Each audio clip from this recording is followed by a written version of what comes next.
everyone. I hope you're doing well. I know this has been a really weird semester.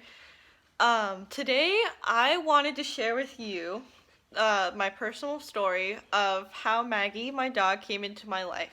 As you all saw from my last video, I had this little girl included, and she was my big bad wolf to my Little Red Riding Hood story.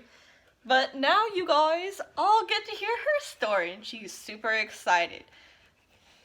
So without further ado, we will be telling you the way Maggie came into my life. Maggie was born November 30th in 2009.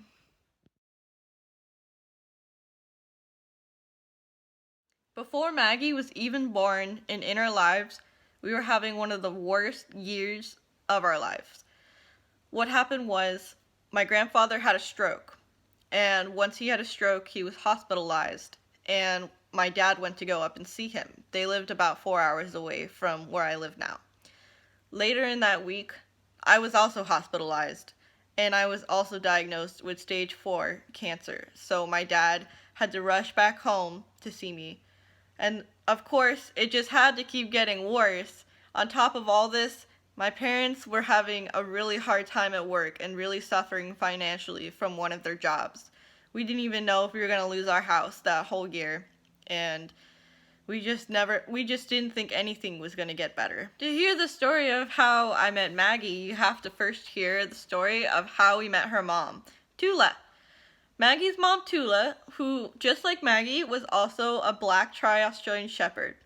And we met her one day when we went to the dog park. I was there with my mom, and at the time, our other dog. He was a little corgi named Casey, and he was just a menace. He was causing so much trouble, like he always did at the dog park.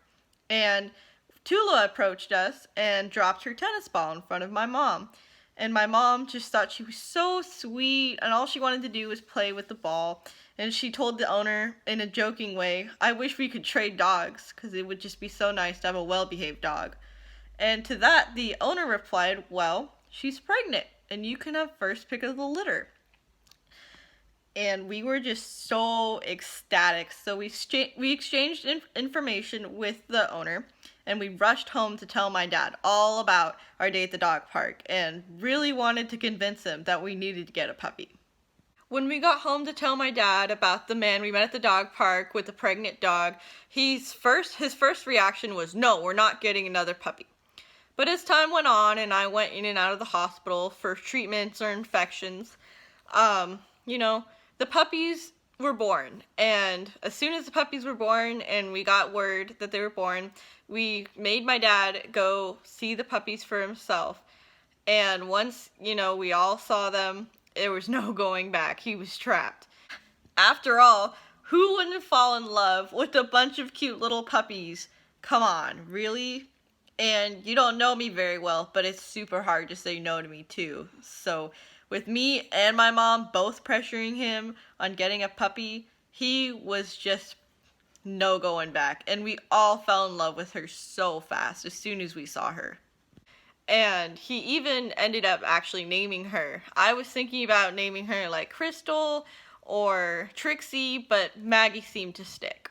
There was about 8 puppies born, and all the puppies were blue merles except for one puppy. One was a black tri, and that one special puppy that stood out, that one was Maggie. About 15 minutes now. Hi guys. Oh goodness. Oh, it's so cute. Benny, guys, don't get in the cookie.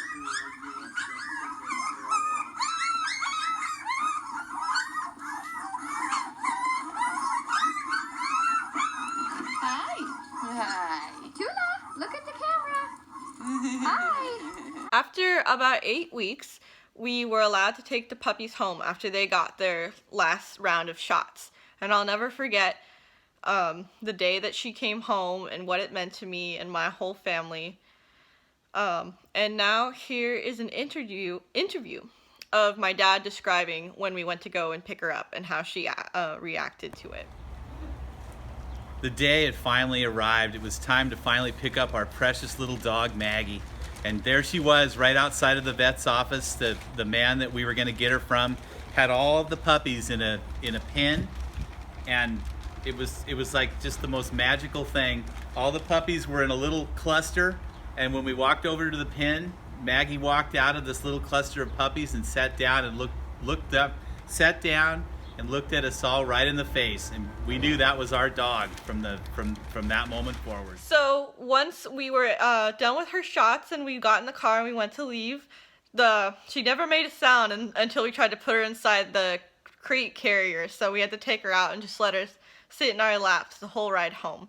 Once we got home, the first thing I did was go sit down because I was tired.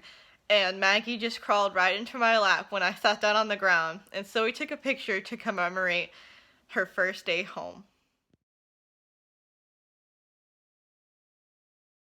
What's really significant to me about the day I took Maggie home was that was also the day after my last outpatient surgery at the hospital. I was officially in remission when I took that little bundle of joy home. Her presence in our home brought such a joy and just helped us all heal from that tough year. It is now about 10 years later now, and Maggie's all grown up and still very loving and protective. She even sleeps in my room every night and loves to hang out with her buddy Teddy,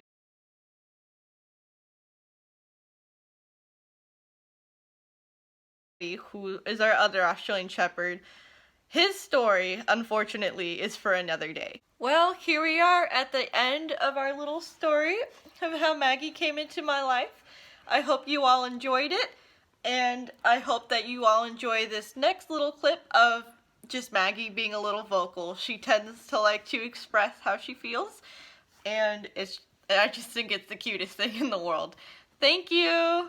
Say thanks, Maggie. Hi, Maggie. Hi, Maggie. Did you miss me? Maggie.